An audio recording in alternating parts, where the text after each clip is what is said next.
This was many years ago when I had an internship. I had a leader that was sharing with us different tips. And one of the things that he shared was to make sure that you always add value to a conversation or to an interaction. Mm. And that was powerful for me. That was the one takeaway that I had in that internship that I've carried with me. Because anytime I'm in a meeting or if I'm just having a one on one interaction with someone, I want to, think, am I sharing a piece of idea? Am I offering to help them with something? What is that Right. value that I'm offering them?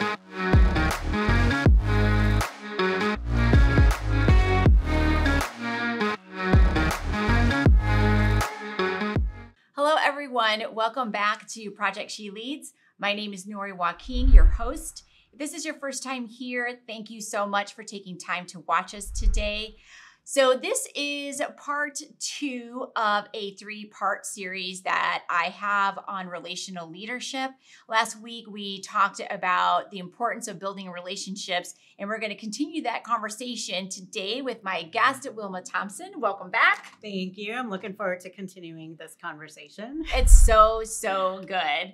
If you missed last week's, I will have it linked below. You definitely want to take a listen to it. So last week we talked about, just being a better listener and, having conversations, building relationships. But what does it really look like to actually take time to build time for conversations? Yeah, I think that conversations is so important. And I'm going to go back to that word intentionality. You have to be intentional about having those conversations. It could be, just over lunch. It could be just during your one-on-ones with direct reports or even during your team meetings. But you want to be able to spend time, again, learning about them. You want to learn about their interests, what their likes are, their dislikes. You want to hear about their thoughts on a project. To be able to invite their input into a project is so powerful. And it gives them that value that they're really hoping for, honestly, as a part of that team. Right. One of the practical ways I think you can try to do this is, like you mentioned, team meetings. So I had team meetings, and they were originally like 30 minutes long. That's how it was set up with the previous manager, was like 30 minutes team meeting. Yeah. So they talk about, the agenda, what's going on for the remainder of the week, like what's on everyone's plate. And so these meetings are on Mondays. And so I always start out the meeting with, so how was your weekend? What did you do? And whatever they said, I would ask something else like, oh, tell me more about that. Or they would ask me how my weekend was. And so what I found was that we were always going over that 30 minutes because 15 minutes of it was just small talk. Yeah. And so I said, I think we need to make these meetings an hour just to allow for that, because it's so important, as you mentioned, like it's so important to take time out, even if it's just a few minutes, to just find out how somebody is doing, and just asking them how their weekend was is a great way to start. I agree. I love the opportunity we have to just learn what have they done over their weekends, because it gives you a little bit of a glimpse into who they are. Right. I actually have a couple of introverted people on my team. And so sometimes just being able to hear about their weekends helps me to learn a little bit more about them. What are their interests? What are their strengths? And then I can kind of pull that out so that maybe it can lead to something like writing an article or something based on that interest for where I work at. So I love that we have that opportunity to ask those questions. And I think it kind of creates that opportunity for someone to just be able to speak up when they might not feel comfortable to do so otherwise. Right.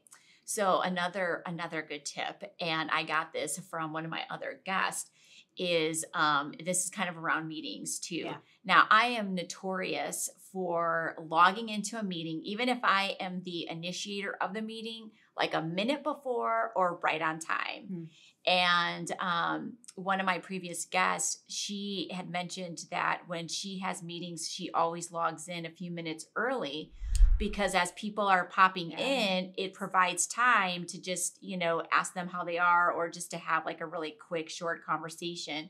And I thought, wow, that's really good. I could probably start doing that, just to kind of start off the meeting. Sometimes people go into meetings like they're super busy.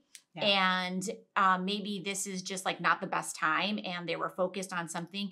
So sometimes people, when they come into meetings, like they're not in the right mindset. And so I think if you go into a meeting early, if they come in and you have that time to just be like, hey, so how's your day going? Sometimes I think it kind of helps during that transition to kind of leave what you were working on and then transition into what you're going to be talking about in the next meeting. Yeah. And I think that it's important even after those meetings. Sometimes we'll have conversations after that too. Yes, right. Because I love debriefing. And I want to know, like, what are your thoughts after, we had this meeting and talk about some of those ideas that were shared. Something that this was many years ago when I had an internship, I had a leader that was sharing with us different tips. And one of the things that he shared was to make sure that you always add value to a conversation or to an interaction. Mm-hmm. And that was powerful for me. That was the one takeaway that I had in that internship that I've carried with me. Because anytime I'm in a meeting or if I'm just having a one-on-one interaction with someone, I want to, think, am I sharing a piece of idea? Am I offering to help them with something? What is that value that I'm offering them? And having those conversations allows me to do that. That's really good. When you do take that time and you build it in to the conversations that you have with people, it creates approachability. Mm-hmm. And that's so key when you're a leader. You want your team to be able to come to you and to feel comfortable. But that really only comes when you are being intentional, as we have said before, about creating that space to have conversations where it's not just happenstance, where you just, it was like, oh, time allowed, so you had a conversation. Mm-hmm. But when you are being so purposeful about creating that time, then your team, will feel a lot more comfortable coming to you because now you are approachable. Yeah. I think one of the most important things, and we've heard this so many times, is to have an open door policy. And to be able to have that open door policy really allows people to know, okay, you're welcome to come in, you're welcome to have conversations, you're welcome to share something. Sometimes it's difficult and, you want to be able to hear that, or sometimes it's exciting, or it's just sharing a joy that they're experiencing. But again, you're building that relationship with somebody, and it doesn't just have to be with your team member. It could just be with someone, from a different department. For me, I have an open door policy, and so people from different departments will come. And to me, it just really helps me to learn more about different processes. And, when people are sharing something like, okay, so that's how a team does something, or in a good or bad way. Right. But it kind of gives me an opportunity to learn, and having those conversations. I like to take the posture of learning, and having those conversations gives me that chance to do that. Right. Now, what if you're introverted and maybe having conversation isn't something that's easy for you to do, or you feel like you're just not creative enough to have those conversations? Maybe it just makes you feel a little bit uncomfortable. I think there are so many resources out there that will help you to, start having those kind of conversations. And sometimes it just starts off with just a simple question. Yes. You don't necessarily always have to have all of the pressure of this whole conversation. I'm carrying this whole conversation. But I could just share a little quick story. I was in a team meeting. And it wasn't a team meeting per se, but it was just in a meeting. We had several people in the meeting, and we were waiting for one person to log in, and there was something that they had gotten caught up in. So they were running late to this meeting, but they were an important participant. So everyone felt like, okay, we can't start until this person jumps on the call. And so we were waiting for a little while. So I decided, I'm sitting at home, and I just pulled off my phone and I jumped on Pinterest and I found a bunch of, would you rather questions. And I was just like, okay, guys, everyone, while we're waiting, I'm going to start asking some would you rather questions. And so it was just so fun. And I just feel like people just kind of, relax and chill out and everything. And so it was just a fun 5 minutes as we waited for this other person to jump on the call. Icebreakers are so important. Right. I absolutely agree. I think it's really important to, for someone who might be an introverted leader, use that opportunity to also have someone on your team take the lead sometimes in those conversations. There's other people on your team, and that's the point, is you want to empower them to be able to lead as well, hopefully one day. And so being able to have those conversations and have them be a part of it, I think is important. So you don't always have to have to Right. lead the conversation. I think this is a perfect segue as we're talking about having icebreakers and having those type of, fun conversations, is having fun with your team. I think there's just so many different ways that we can do that. So I'm sure that you probably have a story or two to share with us about how I you have do. had fun with your team. I have too many again. No, we love having fun. Humor is such an important part of my day. I need to laugh. And if I don't laugh during the day, I just not sure what my takeaways for that day. But for our team, so sometimes we'll have activities for the company or we'll have it for our department or for our team. So we've done company picnics from a company level. What's really neat about my company is that they'll do mission trips. So sometimes they'll That's recruit cool. different people and we'll go, I believe it was mission logos or operation logos, I'm not sure, and they would go on a trip and serve people. But from a smaller level, just on a team level, we've done team retreats and I love team retreats. I look forward to it every year. It's an opportunity to get to know my team on a different level. We're laughing, we're being creative, we're brainstorming, we're strategizing. One of my favorite things, which when I say favorite, I don't enjoy improv. Do not enjoy improv, but we are forced to do improv in our team retreats, and the laughter that comes from that, and just the ability to be yourself, and no one's making fun of you for it because we all know we've been put in an awkward situation. Right. It creates so much team building, which we just need constantly. We always need to do team building activities. So we've done team building. We did a mini golfing event together. We've done, just different lunches. We'll go out for lunches sometimes. And I think that's important. I think it's a little bit harder now that we have more employees that are working remotely. But when they're back in the office, hey, let's grab lunch. Let's go do something after work. Just being able to have that touch point and that connection with them makes a world of a difference. Right. I love the team building. I have worked for a company that did a lot of team building activities, at least like on a quarterly basis. And one of the things, I don't know if you've ever noticed this, but sometimes people, aren't excited about those things. And they're just like, oh, I don't want to do any of this stuff, but what I have found is that typically if people are not excited about it, it's because there's some level of disconnect, because who doesn't want to have fun with their friends? Yes. So if you're feeling like, this is not going to be enjoyable, I don't want to do this. And again, sometimes it could be that you're introverted and maybe you're being forced to, talk to people that you don't really want to talk to. It is a stretch, but I think sometimes it can just also come from a place of disconnection that some of those other things that we've been talking about haven't been really put in place. And so it's a little bit harder to kind of, pull things, from your team. I know I worked for a company that used to, I think on a quarterly basis, they used to have like happy hour at just like a local restaurant. And, and even if you're someone like myself who doesn't really drink, it like doesn't really matter because it's just about going there and, just kind of talking, socially to people that you work with. And then the company, pays for all the drinks and pays for the appetizers, which is great. It's fantastic. And I love those moments because we can celebrate birthdays during that time. Right. We can celebrate anniversaries. There's always something. You want to recognize your teammates and colleagues.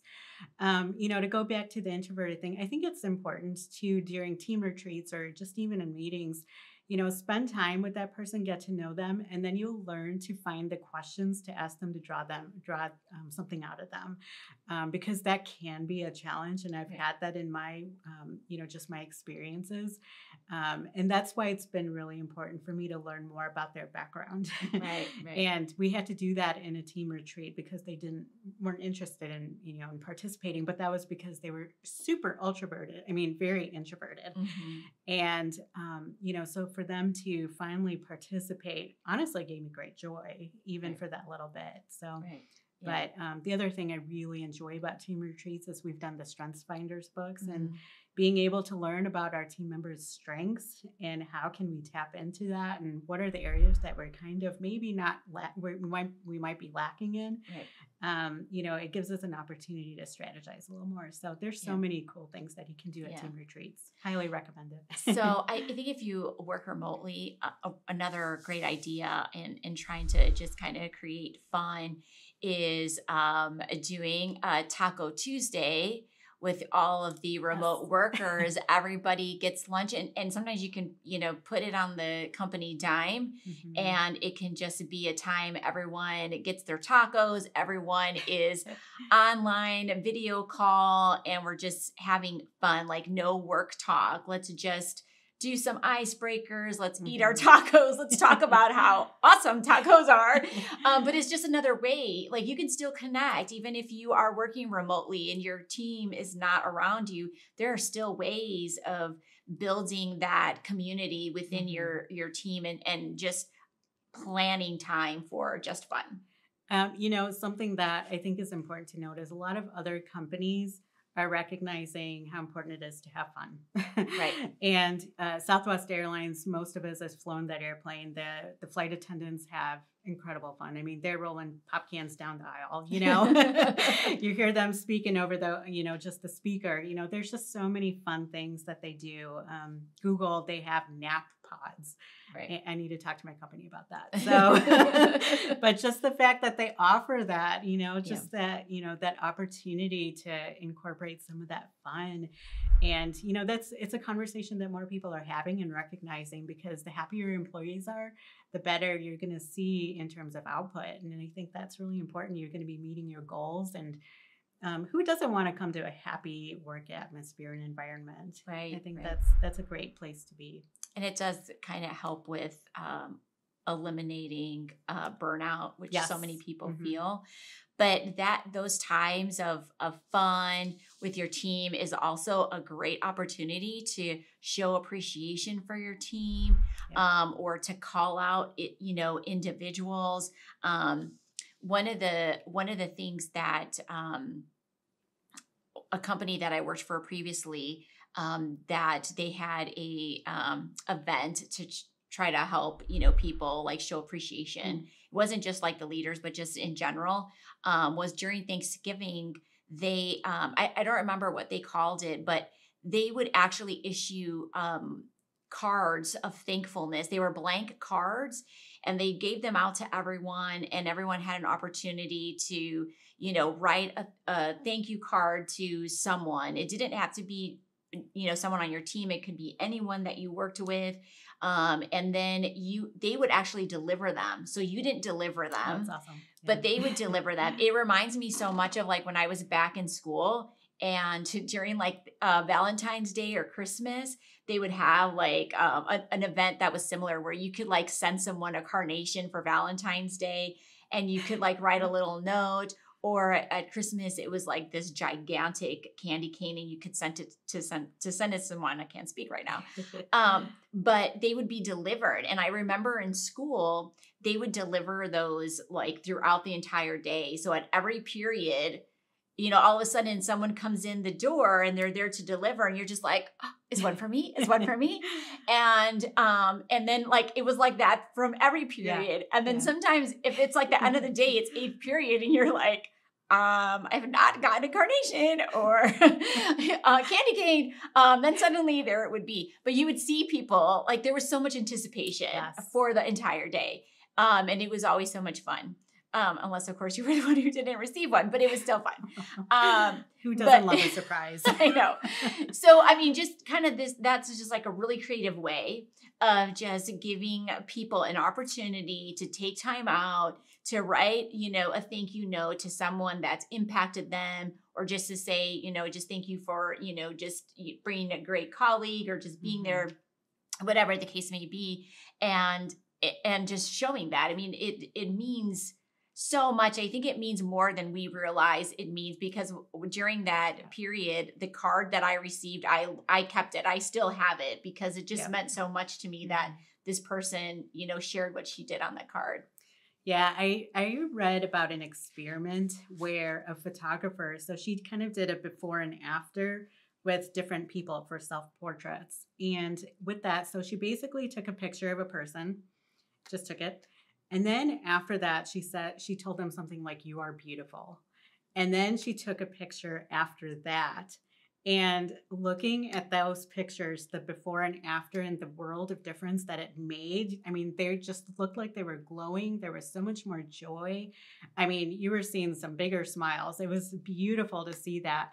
And, it makes me wonder and just, how does that translate into the workplace just to be able to, share that piece of recognition or to appreciate someone in different ways, whether it is a thank you note or it could be an award for, something or, someone that I know, her manager just rarely complimented her. So when she received a thank you note and a little compliment in a post-it note, Mhm. that person left that post-it note in her desk for a long time. It Yeah. meant so much to her. And that's how important it is to be able to recognize people and show them how they're valued. Right. I think not only do we need it so much from each other, but we especially need it from our leaders Yes. because it means something different when your leader takes time out to appreciate all of your efforts. It's like suddenly we feel seen, we feel heard, we feel valued, which we've talked about this before, is just the importance of feeling valued, and showing appreciation is one definite way of showing that you value the people that are following you. Yes, I think that it's really important. One of the things that I experienced in a previous company that I was at was that the leadership, they really encouraged different teams to recognize their own teams. So what they did was they collected a stash of gift cards and just little trinkets and just fun little tchotchkes type stuff, gave it to each of the managers. And then anytime someone on the team saw someone do something really cool, it could have been, with numbers, or it could have been just helping a team member out. They were able to go to the manager, let them know what they saw, and then they could pick out a prize to give to that team member. That's cool. And, it just it fostered just so much kindness within the department. You had to be very intentional about watching for that so that you could recognize people. So people are not just in their silos thinking about themselves now. They had to go and think about other people. And it really helped them to kind of see what are the other strengths that their team members are having. And just in terms of that kindness, oh, that person really appreciated what I did. That's really neat. It just it makes a difference. Yeah. I love what you said about like paying attention because it really just made me think about, if you're any type of manager, you always have to do year end appraisals and performance reviews. Yeah. And one of the really great pieces of advice that I received on a meeting was that you should do performance reviews throughout the entire year, and that you have to be really again intentional about not only paying attention but like writing stuff down. And so when you're doing that, you can take that time throughout the year and say to someone, wow, you did a really good job in that meeting, or you did a really great job on that presentation, or thank you so much for catching that was a good eye. I mean, there's just so many different little ways that you can show appreciation for someone. It doesn't always have to be a gift, it doesn't always have to be some big thing. It could just be, hey, I just noticed you did a really great job on that, and just want to tell you great job. It's so huge. It goes so far. Yeah, there was a study that was done by the Harvard Business Review, and they encouraged people to give thank you cards to each other. And I believe it was to like the top leading teams, I believe. But one of the outcomes that kind of came from that was they determined that overall group performance improved as a result of that. And, it just shows you how much it matters, how much it shows to appreciate someone, to recognize them. And then, even with performance evaluations, I totally agree. Do it throughout the year. Let them know how they're doing. Show them what they have been doing. Point it out to them consistently. They're going to appreciate that rather than just hearing it at one point at the end of the year during a performance evaluation. Right. You want to kind of improve their output throughout the year. Exactly. Versus at just one point in the year when they're probably stressed out during their performance evaluation anyways. Exactly. All right. Well, this has been such a great conversation. Thank you so much for joining me today, Wilma. Thank you so much for watching. Next week, we will be landing the plane with part 3. So I hope you will join us. Until then, see ya.